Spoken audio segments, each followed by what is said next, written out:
by my students, and how that can be leveraged for solving some interesting cases, for solving, and addressing computer frauds and cybercrimes, right? So, digital forensics is very interesting science which covers almost all aspects of digital technology, right? The fraudsters will not choose technology, they will not use the platforms. They will go ahead and do frauds using all kind of technologies. They will exploit psychology, they will do all very interesting creative stuff. So, there are certain observations which are very simple, which while doing research we observed, and we thought that these bits and pieces of information might be very useful for some of you, or you might be having some myths also about some of the information which I am going to discuss.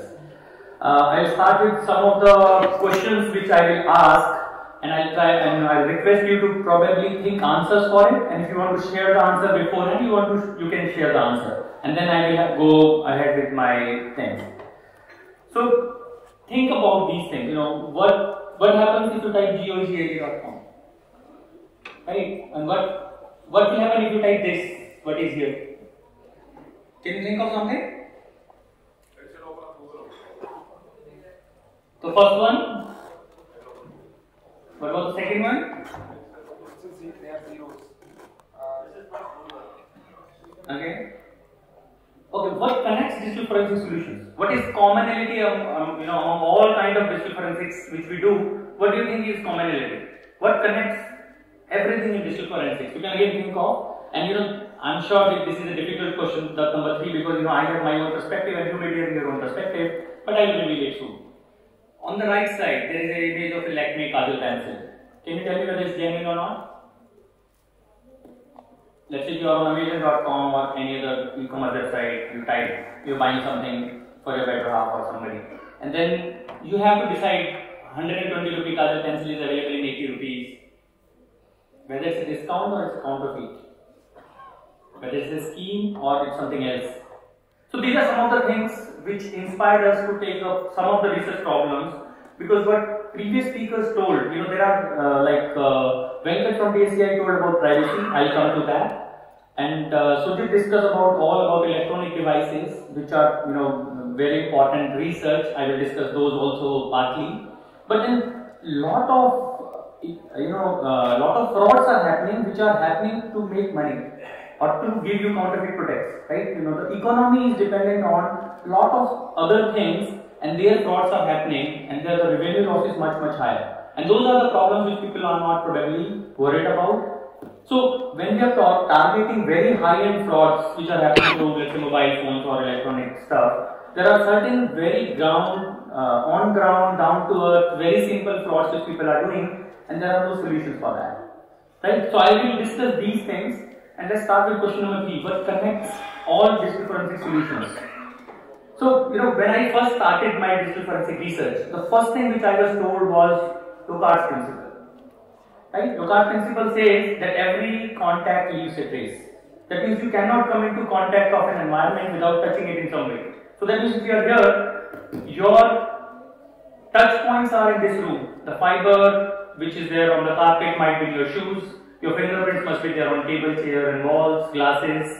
So that means anybody and any event which is happening in our life is leaving imprints. We are exchanging information with the environment. And if you can actually develop solutions to quantify these exchanges, these are your evidences. So according to me, Locard's principle is something which connects the dot. When you have to solve a problem, how do you start solving that problem? There has to be a starting point. For researchers, what is that starting point? The starting point can be guided by Locard's principle. So I will take examples while I am going through my talk, and I will tell you how do I solve almost all my research problems only by being guided by Locard's principle. Where I am saying whenever an event is happening, that event or those entities are exchanging information with each other. For example, a piece of paper is being printed. So printer's impact, printer's patterns, printer's ink is being transferred onto the paper. That means what you see by naked eye on a piece of paper, there is much more than what you can see by your eyes, right? So those are the guiding points, those are the starting points, and that's where we do research. I'll go one by one not in particular order. Venkat in the morning, talked about privacy, right, and efficiency of the investigation because cases are piling up. I also touched upon the day one that we need to do something so that cases can be solved faster, right? So there, there is a principle which we follow, which is 80-20 principle. I hope most of you must be aware about it, right? 80% of clothes you wear 20% of time, 20% of clothes you wear 80% of time. Similarly, when we are having cases, what happens is let's say if you are getting 1,000 cases a year in your lab for investigation, out of those 1,000 cases, probably 70 to 80% cases are only of 3-4 types or 5 types, right? For example, let's say in any forensic lab, you are getting cases related to money laundering or financial frauds. You are getting cases on social media frauds, fake profiles, etc. You are getting cases on mobile forensics. You are getting cases on media forensics where you have to extract data. So these could be probably the common type of cases which will constitute your bulk of cases.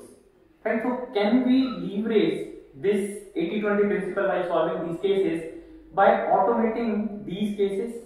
And also, as Venkat told, privacy is important. When you are investigating a financial fraud case, why should you see an image?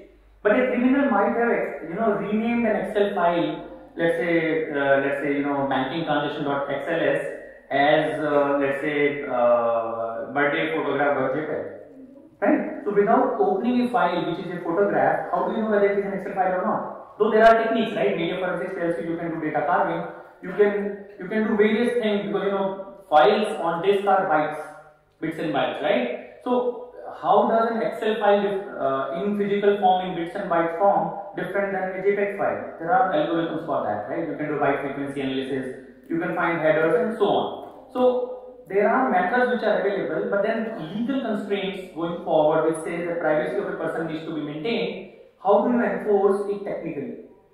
What do you do about it? Again, data on the disk. Let's say you all have laptops and desktops. Do you have each file only one time on a laptop? Do you have duplication? You have a lot of duplication, right? And then near duplication is again more. So what happens is, we did a small experiment in one of the institutes where what we did is, we wrote a small script, we ran those script on 1000 students' laptop. And that script was only doing one thing, it was calculating hash of each file, and if the hash matched, it increased the counter. So we wanted to know what are the total number of files, let's say 50 million files on a laptop, and then how many are duplicates. We found out on an average 20 to 40% data on the storage media is duplicate. Hashes are matching exactly the same. So I may have 100 copy of my resume, I may have same movies in 3 different folders, I may have same songs in many places, I have downloaded something multiple times on my laptop, only the file name is different because it keeps making copy 1, copy 2, copy 3, but the content of the file is same.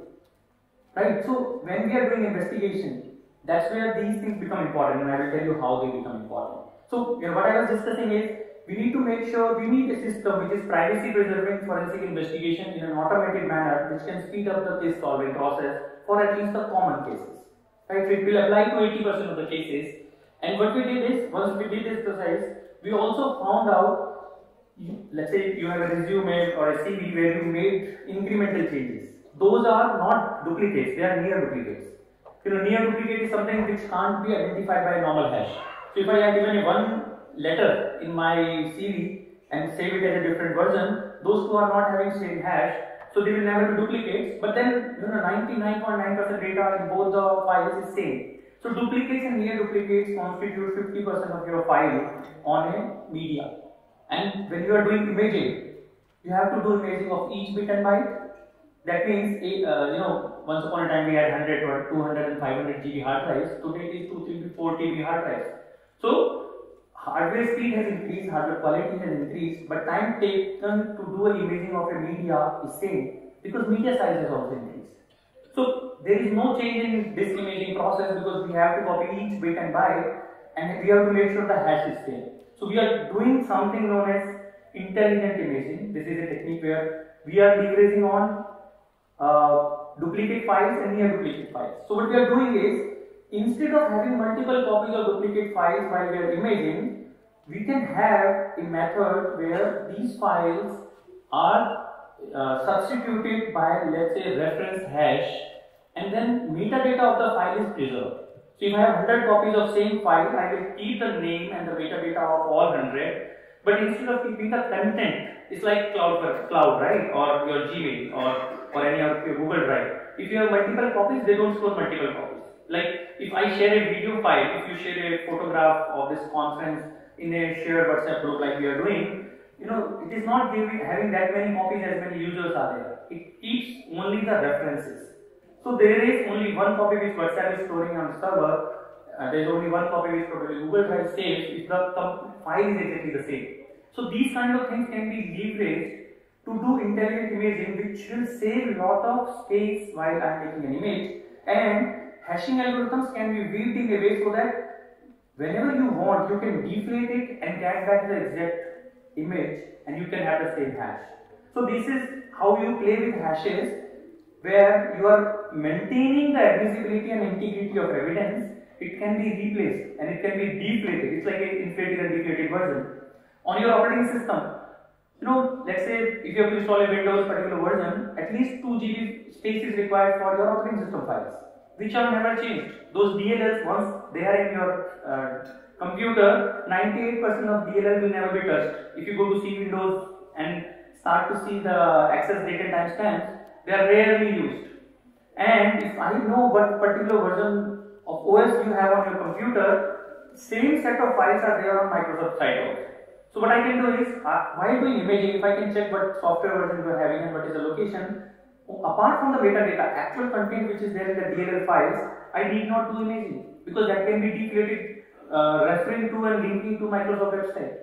So there is a lot which can be done to make my imaging process efficient, intelligent, so that it can help in post investigation once the imaging is done. Because once the imaging is happening, my investigation is not happening at that time. Parallel it is stopped, right? For 8 hours when I am doing imaging, I can't do anything on that. Percent common cases, can I do something so that I can also tag evidences, which is separately stored into a different device, which means my image is not tinkered with. It's only while the data is being transferred, I am applying my intelligence and tagging it separately in a file, which can be used once the imaging process is complete to instantly generate a set of files which might be having very high probability of being evidence for that particular case.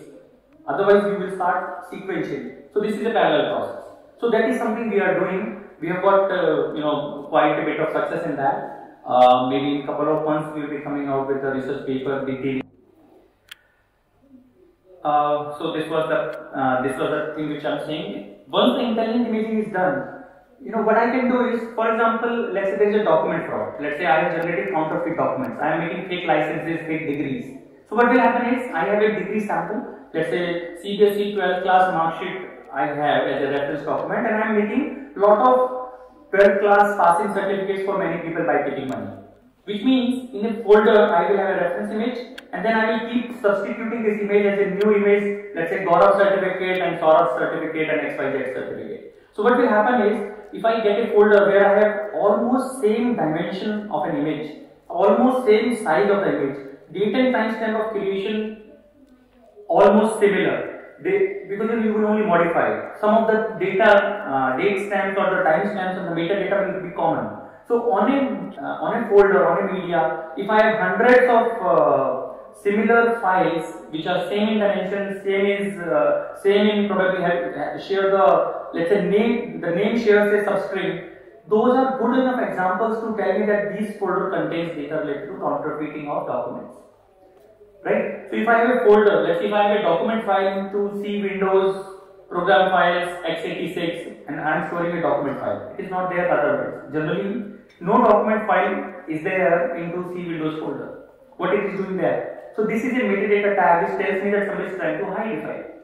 Right? So when you have solved cases, you might have observed there is a lot of things which criminals do which is very peculiar, which deviates from the normal behavior, that is captured in metadata, that has nothing to do with data, can be leveraged to solve cases. So if I can make these things part of an expert system, now what will happen is, if there is a media which contains a case which is related to, let's say, document fraud, there what you can do is, you give the story, okay, let's say my system, what will happen is it will take a story of the case, okay, I am looking for a document fraud case where somebody has counterfeited XYZ document, and if you give media as an input, while doing imaging, it will extract and tag those files which are similar in name, which means substring, which are similar in size or location or some kind of metadata, and tag that automatically. So at the end of the imaging, it will give you 50 files saying these are the image files which are similar in size and all those parameters are matching, and these have higher probability of being evidence. You don't have to go and manually find out everything. So it's automation, and it will also save you from the fact that, but I will also do parallel is, I will also evaluate each file whether it is accurately labeled or not. For example, an Excel file labeled as JPEG file, I will do the byte frequency analysis and all sort of carving related consistency checks, so that I know that somebody has wrongly labeled a file, and then I will try to recover it and also probably now highlight it to the user saying this is wrongly labeled, wrongly done, and this might be of interest to you. So this will also help in terms of saving privacy, in the sense now some files which are actually JPEG files will not be presented to the user upfront because that may not be the evidence, whereas 50 or 100 or 200 files which are having higher probability of being evidence are presented to him first. So if you are satisfied with your investigation first 200 files, you actually are not going to other files, and you are saving time, you are saving, not infringing the privacy of the person. So this is the basic idea on which we are working. One of my PhD students has presented his PhD thesis on this. This is almost done. We are now fine tuning it for in a product type, in the sense, because right now this is kind of a proof of concept. Moving forward, when we were discussing like in the beginning, when I was asking you what will happen if I type this, what will happen? Do you think it will open Google? Why? It is not correct spelling, right? But if I am typing this, what will happen?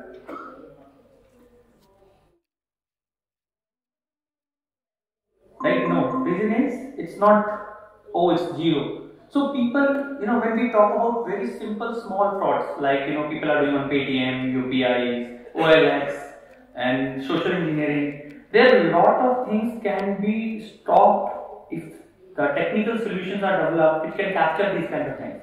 For example, 0 to O replacement to fool somebody, because I could have redirected it to some different page, right? If I'm a fraudster, I can actually take this domain name, and if I send you a link and you think it's a google.com, you can actually land up on a site which is spurious, right?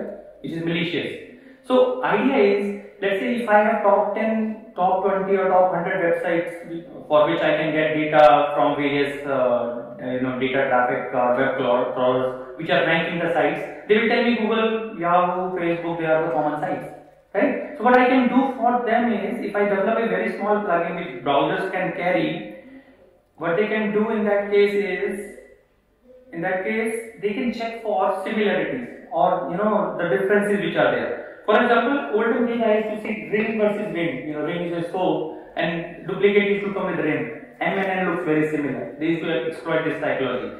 Similarly for google.com or SBI or SB1.com, what you can do is, browser plugin will see whenever you type a website name and it will match the top 100 ranking sites. Let's say if SBI is in top 100 ranks in the on the ranking platforms, yes, people are using SBI.com, people are going to google.com, and what it will do, if it matches more than 50% string matches the string of those top popular 100 websites, that means this is a malicious website. Because in this case, when I am typing, let's say this, it matches 3, YH is matching with the genuine one, only 00 instead of 00 is not matching. That means more than 50% match is there when I am typing this with a very popular website. So my browser can generate a warning. This is a very simple solution. A BTech intern can make in a month, and this could be a very popular download in that case, right? So this could be the starting point for somebody to solve a very simple and easy problem. So there are things which people can develop. There are things which can help a lot of simple frauds. Because let's say if somebody cheats me for 5,000 rupees, I will probably not report the case also. There are hundreds and thousands of users who are being exploited, targeted using these kind of things. So can we develop very simple, easy solutions? User profiling. Whenever you browse a product you search on a Google or you browse on Amazon, it will start flowing in everywhere, right? Whenever you go to Facebook, it will show you the ad of a travel, like Delhi to Goa. If you are trying to search Delhi to Goa on clear trip, it will start showing you results. That means they are doing profiling. Can that profiling be used by law enforcement agencies? So what can happen is, let's say if I know, let's say in a particular institute or a particular organization, I am suspecting somebody for criminal activity, based on what they are searching and what is the ad being served back to them. Although the traffic is encrypted, your ads are not encrypted. Right? So being a network administrator of an organization, if I apply this user profiling only based on the advertisements which are going to a particular IP, I can find out who the person is. Right? So if a computer is being used to do something malicious, and if you want to know who is doing it, sitting at a network administrator level, only by doing analysis of ads, that somebody searched this, this and this, you can actually find out who the person is, what he's trying to do, and you can make up a lot of things which can be then used to locate and then investigate further. So these are again very interesting, very small things which people are doing. Moving on, anti-counterfeiting. Counterfeiting is the biggest problem I think world faces today, right? So anything and everything could be counterfeited. I've seen bank check being counterfeited, to the Lakme Kajal pencil being counterfeited, high value stuff, let's say liquor bottles being counterfeited.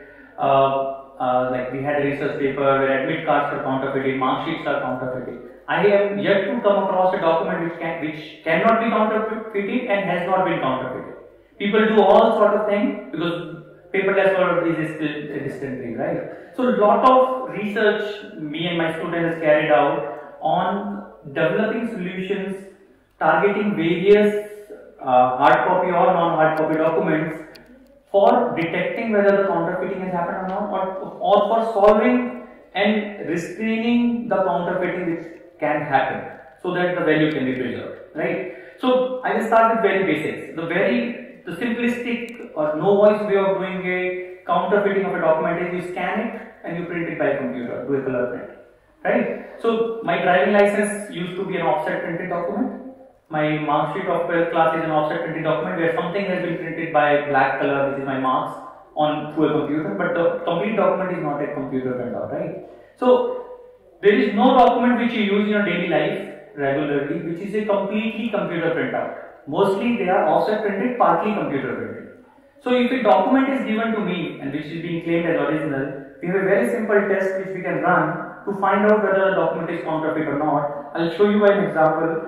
If you see this image, this is magnified image of a document which has been printed by a computer, right? So if you see here, in case of offset printing, I get very good quality colors, very less noise.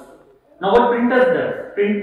Printers are very cheap device, right? You are getting 5,000 rupees printer to 10,000 rupees printer. Printers has been made cheap because they are not fine-tuned. They are not putting enough effort to make sure they replicate what they have to print perfectly.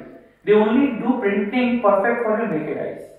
But if you have a microscope, or if you have a high quality camera which can have a very good optical lens and can extract information, you have a high resolution scanner, they will capture all those details which your eyes can't, like this. So this is the original microscopic image, and these are the ones which has been counterfeited using a laser printer, inkjet printer, and now I have taken the images. These are only the images, high resolution images, where we can see a lot of noise, which my eye can't. If I give you these 5 documents in original form, it will be very difficult for you to differentiate which is original, which is not. The other at times you will say the duplicate is better because that has been processed using this processing software. Right? So very simple fact that there is noise and that noise can be easily identified can solve a lot of banking related frauds. But that is not being used in real world. We extended this to currency. If you see, this is the security features of a currency note in the demonetized note, because currency being legal document, I cannot experiment and publicly display things. So I am displaying only the images of the currency notes which are now demonetized and not a legal tender anymore. But the features which are there in the new one and the old one overlap significantly. So for example, we have Mahatma Gandhi's eye. If you see here, this is the eye portion of Mahatma Gandhi in the 500 rupee note, which is still there in new notes, right? Only thing the placement and the color has changed. But if you see here, in this case you can see these white, they are concentric circles. It is not completely black. This eyelid, if you see in the note, looks black to you. it is not black here, they are concentric white circles. Right? If I draw multiple circles and bisect them, this is how it looks like. But in case of a counterfeit, this is completely black. Right? So all features which are there in the currency, if you see this governor versus this governor, there is quite a lot of difference. This is that security thread. This looks like a button, right? So you have shirt and button is raised. So this feature is for the people who are visually impaired. This is the security feature. This is raised. If you feel the note, it is raised, and that tells you what note which is illuminated on both the sides. This is a feature of a press. A particular press is printing this illumination, other press is printing the other illumination where it is less. Similarly, if the neighboring, if the counterfeiting is done by hostile neighbors, we know their features also. When I can distinguish features from my own printing, places, I can do it for the people who are doing it in hostile neighbors. So basically, you can do bucketing. You know this is genuine. This is counterfeit, this genuine has come from this place, and this counterfeit Kamikaze pencil, right? If you see, there are two packaging, left is offer you that okay, I will fill check for you because I am from a particular company where you have to pay. I will use my own pen to fill, it is an account paid check, and it is let's say Bharti Airtel Limited, I am giving you 200 rupees discount. I will fill everything and then I will ask you to sign. You will take out your pen and sign. Now what will happen is, your account will be debited almost all the amount which you have. And when you go to bank and they check, in that case what happens is the bank check says your signature, your check because you have issued it. Everything else which the other guy wrote has been vanished because that was done by a 100 rupee pen which has an invisible ink which kids used to play. Right? On applying heat, that ink goes away. Now you can write whatever you want to write. Only thing I have to do is I have to go to your bank, find out your balance, and then fill everything into the bank check and transfer this money to a counterfeit bank account where I use a counterfeit PAN card to open an account because that person might be somebody. I don't know who that person is. For example, let's say if you go and get your documents photocopied, at times you don't know how many copies have been made by the photocopier. And those extra photocopies are leveraged to generate a lot of counterfeit bank accounts because money has to be siphoned out. So these are the things we can detect using this processing. Today, when the bank check has to be processed, it is processed manually in the bank, right? They are not using automation. Rather, they are still transmitting image in grayscale. CTS compliance is in grayscale. But it can actually be automated. We have done something about it. I can show you a small demo of some of the solution which we have.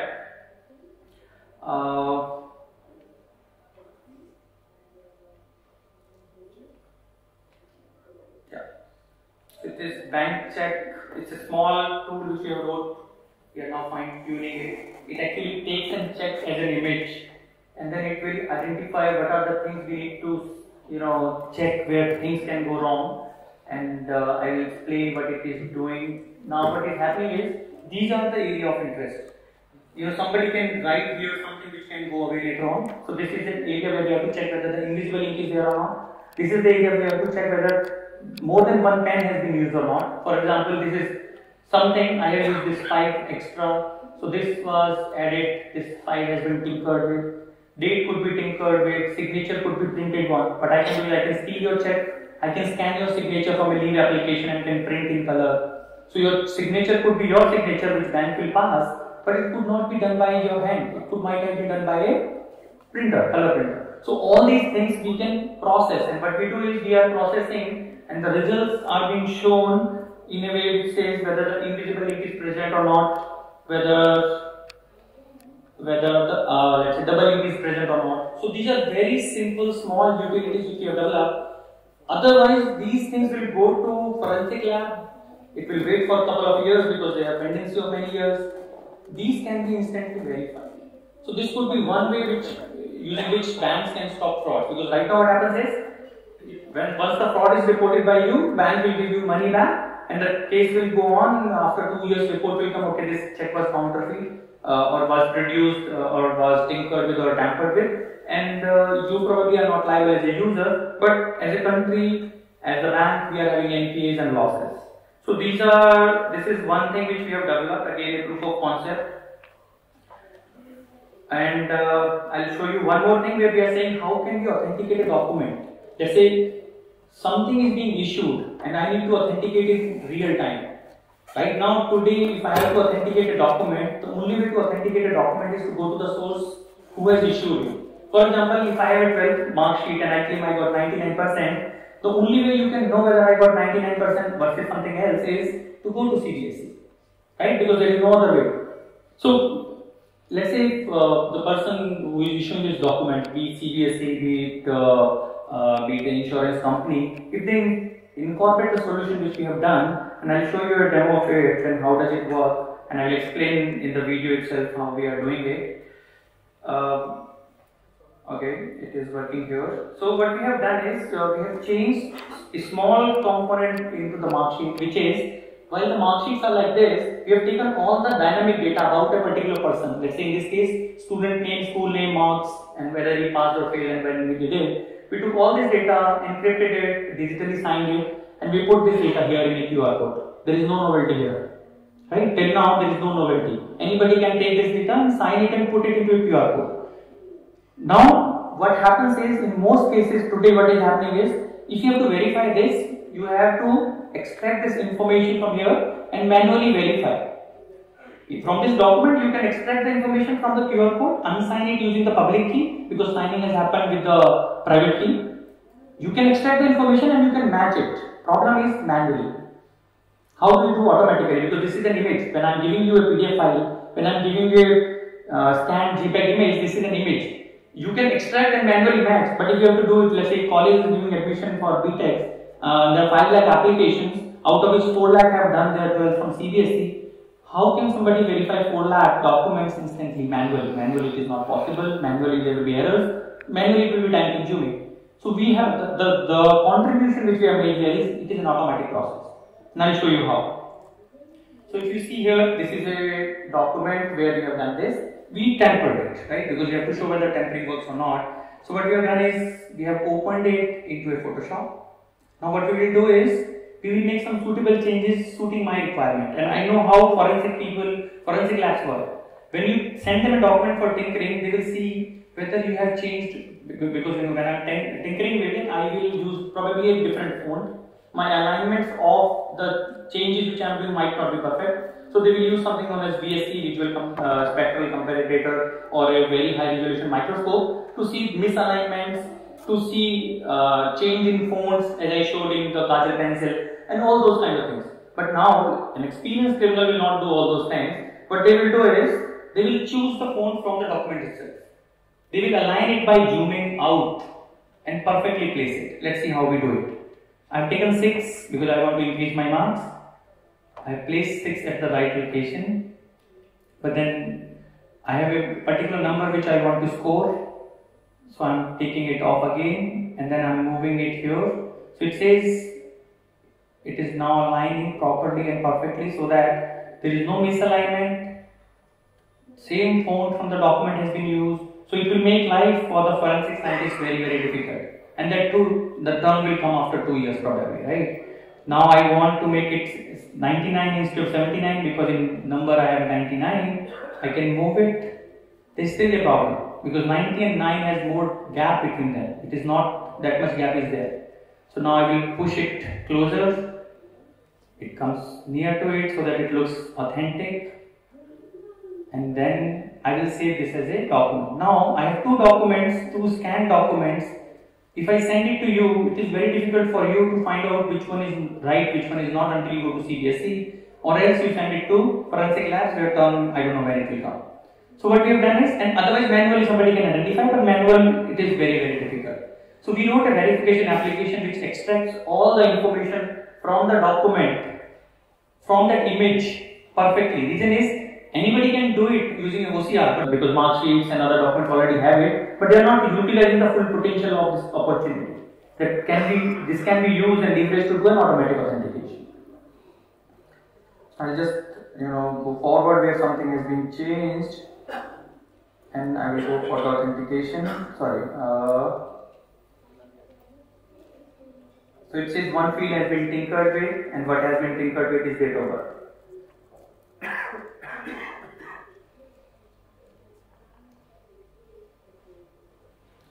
So, any questions so far? Yeah, please. If I want to open a bank account, I can use this picture and this person doesn't exist. I can have a PAN card which you got photocopied, and what I will do is I will scan that photocopy PAN card, change the name and give a name to this photograph which is there, and then open a bank account. Right? So nobody can find out this person in this world.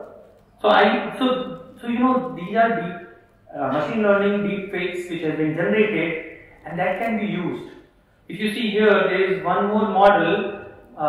This is a website where you give certain information and it will write articles for you, right? So you can give an article which should look like it was published in New York Times. I can give a headline, and then once I say generate, it will generate a random article for me, and I can change anything. I can in this case, let's say it's a Bitcoin which I have set, and it will generate a document. Every time you generate, it will generate a new document, and it looks like it could be a if I'm generating a lot of documents, I can actually generate a research paper, and some creepy conference it can actually get accepted also. So that shows whether the conference is doing good peer review or not, right? So people have tested it for that also. So these are the applications of deep fakes, that they can generate something which is very, very realistic. Now problem is, how do we investigate? What do we do?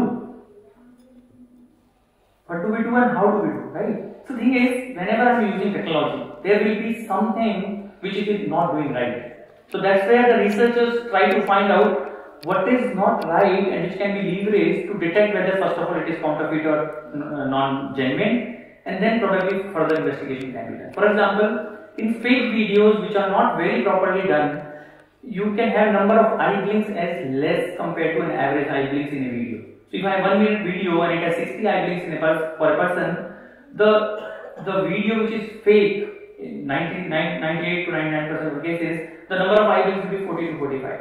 So it shows a very big deviation in number of eye blinks. This could be a very, very simple and easy test to detect whether the video is fake or not, though there could be more technical solutions also. Right? So there are a lot of things which machine learning will not perfectly do. Only thing is, we need to know what are those parameters and how do we identify them, how do we automate it, and how do we leverage them to make a proper decision. That is the research which is going on. Again, some of my students are working on that. And these are very interesting problems. Generating data set for these problems is very lucrative in terms of, this is creative work. We feel very happy while doing this.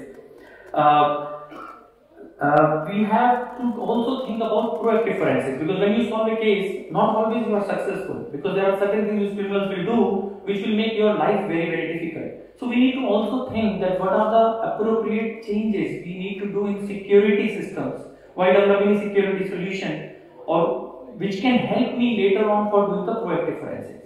The very simple example would be that long back in 2001, when first time I used ATM machine, it did not have a CCTV. Somebody complains, you will go and fetch the video from the CCTV device which is recorded and do analysis who the person was, what went wrong.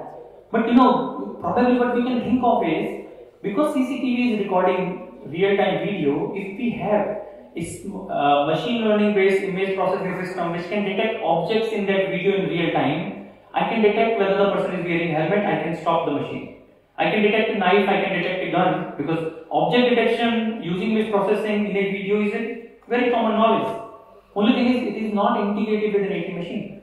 So if I just integrate object detection, and I have certain list of objects which are prohibited, and if those objects are detected, I can link this detection to my ATM machine being functional or non-functional. I can stop a lot of frauds, and that's being not done. And it is as simple as one student doing it for 2 months. He can generate a prototype which can then be installed with the CCTV device which is recording video in real time. So this could be your proactive forensics, right? But then what I'm saying is, we need to address both ends of the spectrum. We need to address sophisticated, high-end, electronic, device-based crime versus those crimes which are also impacting common man, where criminals are smart enough that they are not doing fraud in millions, they are doing only in thousands, so that people will not go and report, and the volume takes their profit to the maximum. So if I cheat 5,000 rupees to 5 million people, I make a lot of money. I don't have to do a 5 million fraud. So that's where easy solutions which students probably can take up, which can be developed very fast, authenticated, and then can be leveraged by society to not only save money, not only save the load on the law enforcement agencies, but to probably speed up investigation, to save the forex, to save the fraudster exploiting common man and causing losses. With this, I think I'll conclude. I am open to question. Thank you.